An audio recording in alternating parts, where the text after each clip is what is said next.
Ito ang balita ngayon, ang sitwasyon sa UK, kung saan nagkakaroon ng malalaking kaguluhan. Nagkakaroon ng riot sa iba't ibang parte ng bansa tulad ng Belfast, Liverpool, Sunderland at Bristol. Ang mga mobs ay nagsusunog ng mga kotse at buildings, inaatak ang mga pulis at nagiiwan ng matinding pinsala. Panoorin ang buong detalye dito.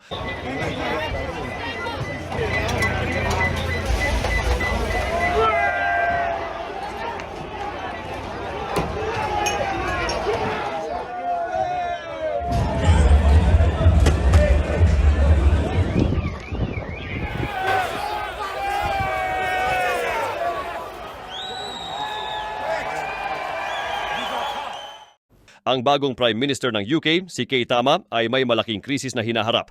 Nagsagawa siya ng isang Cobra meeting kung saan nagtitipon ang mga ministro, civil servants, police at intelligence officials para maghanap ng solusyon. Ang layunin niya, hanapin at parusahan ang mga rioters. People in this country have a right to be safe.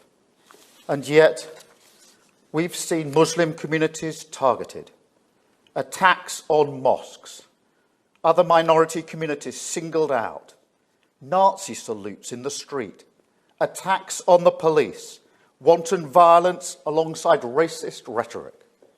So no, I won't shy away from calling it what it is, far-right thuggery.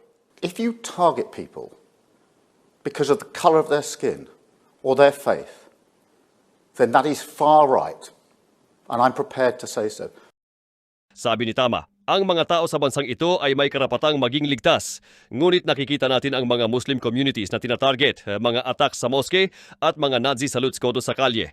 Hindi ako magdadalawang isip na tawagin ito kung ano talaga ito, far-right thuggery. Ang riots ay nagsimula matapos ang brutal na pag-atake ng isang 17 years old na batang lalaki sa Southport, kung saan 3 batang babae ang namatay at marami ang nasugatan. Dahil dito, kumalat ang maling impormasyon na ang attacker ay isang Muslim immigrant na naging dahilan ng mga kaguluhan. Habang nagsasagawa ng vigil para sa mga biktima, inatake ng mga tao ang isang moske sa Southport at mabilis na kumalat ang riots sa Manchester, Hartlepool, Sunderland, Liverpool, Blackpool, Bolton at Belfast.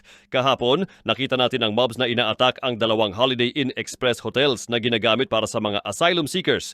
Ipinapakita ng mga riots na marami sa UK ang may galit sa mga immigrants at Muslims. Kahit na ang attacker ay isang British citizen na ipinanganak sa Wales, ang riots ay nagpatuloy dahil sa galit at puot sa mga Muslims at immigrants.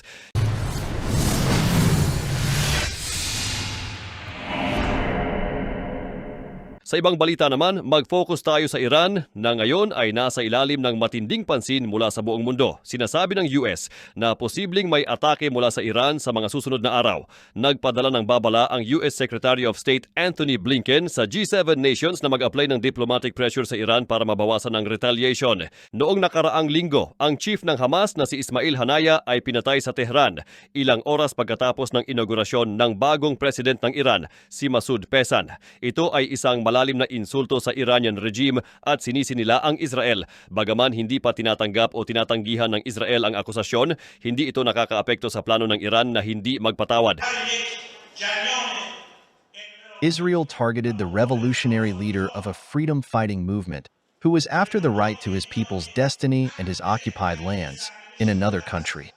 They think by doing this they have reached some success that helps them survive. They are digging their own grave, and they will gradually get themselves buried in these swamps and holes.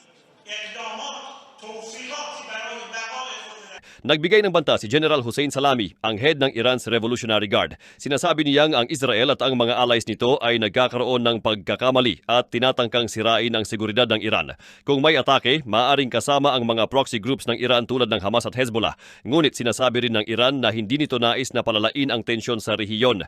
Ang US, sa kabilang banda, ay naghahanda na rin para sa worst-case scenario, nag-deploy ng additional assets sa West Asia at nakikipagpulong si President Joe Biden sa kanyang national security team. Samantala, dumating sa Tehran si Sergei Shoigu mula sa Russia upang ipakita ang suporta ng kanilang bansa sa Iran.